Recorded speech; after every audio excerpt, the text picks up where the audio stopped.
आज की यह शिक्षा प्रदत्त कहानी आपको सिखाएगी कि जीवन में खुद को और अपने अशांत मन को कैसे शांत रखा जा सकता है। यह कहानी एक राजा और एक महान बौद्ध भिक्षु की है। भारत के दक्षिण राज्य में एक बहुत समृद्ध राजा हुआ करते थे, जिनका मन कुछ समय से बहुत अशांत चल रहा था। वह राजा अपने मन को शांत करने का बहुत प्रयास कर रहा था, लेकिन उसका मन शांत नहीं हो पाता।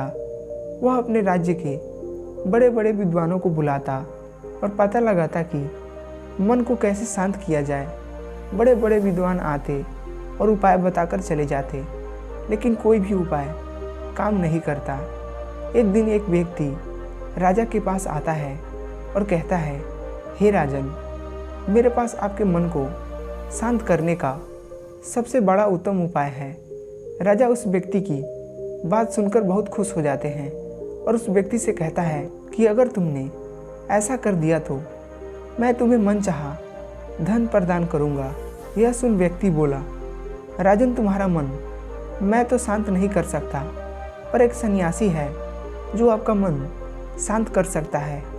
वह कोई आम सन्यासी नहीं, बल्कि वह दुनिया का बहुत बड़ा विद्वान सन्यासी है। वो आपका समाधान जरूर कर देगा। राजा उस व्यक्ति से कहते हैं, कहाँ मिलेगा यह सन्यासी?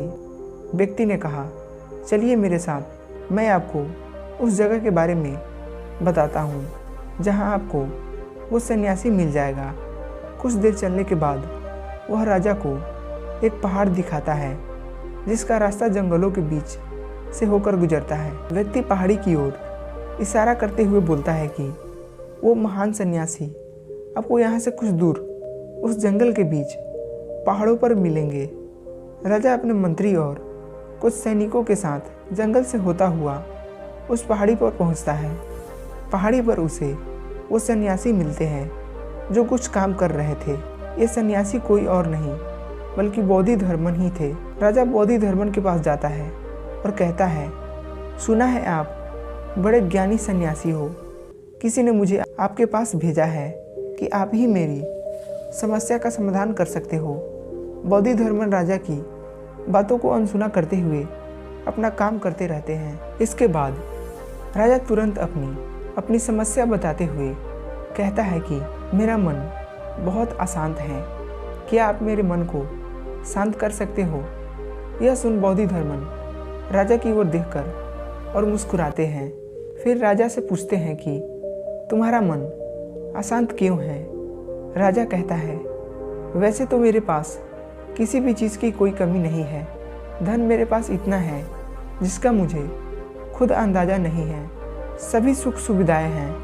भगवान ने मुझे दुनिया की सारी दौलत और संपत्ति दी है, लेकिन बस एक ही चीज़ की कमी है, मेरे अंदर मेरा मन अशांत रहता है। यदि यह कभी कभी शांत भी हो जाता है तो यह कुछ देर बाद फिर से अशांत हो जाता है।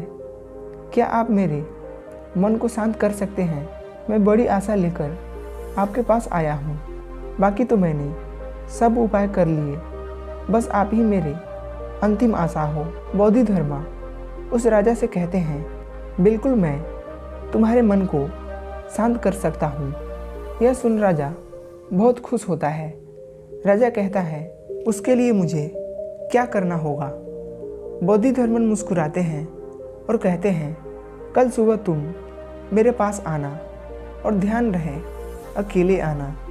राजा कहते हैं, ठीक है, मैं कल सुबह आपके पास आ जाऊंगा। बोधिधर्मन कहते हैं, एक बात और ध्यान रहे कि अपने अशांत मन को अपने साथ लेते आना। यह सुनकर राजा चौंक जाता है और सोचता है कि यह कैसी बात कह दी। राजा कहता है, आपने क्या कहा? कृपया एक बार और कहें, शायद मेरे सुनने में त्रुटि हुई हो। बोधिधर्मन फिर से वही बात कहते हैं, तुम कल सुबह जल्दी आना और अपने अशांत मन को अपने साथ लेकर आना। कहीं ऐसा ना हो कि तुम उसे अपने महल में ही छोड़ आओ। राजा सोचता है कि लगता है ये कोई पागल आदमी है, क्योंकि अब राजा के पास कोई विकल्प शेष नहीं था। इसलिए राजा सोचता है कि एक बार प्रयास कर ही लेते हैं। तो बोधिधर्मन से कहता है कि ठीक है, मैं अशांत मन को साथ लाऊंगा। अगले ही दिन राजा सुबह सुबह बौद्ध धर्म के पास पहुंच जाता है और कहता है, मैं आ गया। बौद्ध धर्म उस राजा से कहते हैं, तुम आ गए, लेकिन तुम्हारा अशांत मन कहाँ है? लाओ उसे मुझे दे दो, मैं उसे अभी अशांत कर तुम्हें दे देता हूँ। राजा कहता है, आप यह कैसी बात कर रहे हैं? आप इतने महान सन्यासी होकर यह भी नहीं जानते कि मन कोई ऐसी वस्तु नहीं है जिसे मैं उठाकर आपको दे दूँ। मन तो मेरे भीतर है। बौद्ध धर्म उस राजा से कहते हैं, तो ठीक है, आओ यहाँ बैठो और अपनी आंख बंद करके उस अशांत मन को अपने भीतर खोजो। राजा अपनी आंख बंद करके अशांत मन को भीतर खोजने की कोशिश करता है। बहुत देर आंख बंद करके बैठे रहने के बाद बौद्ध धर्मा राजा के कंधे पर हाथ रखते हैं और कहते हैं कि आंख खोलो राजन। जैसे ही राजा की आंख खुली तो बोधि धर्मा उस राजा से पूछते हैं कि क्या तुम्हें तुम्हारा अशांत मन मिला? राजा कहता है, नहीं बोधि धर्मा। बोधि धर्मा बोले, ठीक है, अब तुम कल प्रयास करना, आज के लिए इतना ही खोज पर्याप्त है। राजा अपने महल चला जाता है। अगली सुबह राजा बोधि धर्मा के पास आता है और वैसा ही करता है जैसे कल बताया था। राजा एक स्थान पर बैठकर अपनी आंखें बंद करके अपने भीतर अपने अशांत मन को खोजने का प्रयास करता है। बहुत देर तक राजा बैठे रहता है। बौद्ध धर्मा फिर से राजा के कंधे पर हाथ रखते हैं और कहते हैं कि क्या तुम्हें तुम्हारा अशांत मन मिला? राजा बहुत शांत आवाज़ में बौद्ध धर्म से कहता है, नहीं बौद्ध धर्म। इसी तरह बोधि धर्मन फिर से वही बात कहते हैं कि कल फिर से आना और पुनः प्रयास करना। अगले दिन राजा बोधि धर्म के पास आया और फिर वैसा ही करता है जैसे पूरे 2 दिन से कर रहा था। राजा बैठता है और अपनी आंखें बंद करता है और अपने भीतर अशांत मन को खोजने का प्रयास करता है। बहुत देर होने के बाद हर बार की तरह इस बार भी बोधि धर्मा राजा के कंधों पर हाथ तो रखते हैं और इस बार राजा की आंखें नहीं खुलती। राजा बस अपनी आंखों को बंद करके बैठा रहता है। इस बार राजा पूरी तरह ध्यान मग्न हो जाता है। काफ़ी समय बीत जाता है। वह बौद्ध धर्मा भी राजा के पास ही बैठे रहते हैं। पूरा दिन बीत जाता है, पूरी रात बीत जाती है।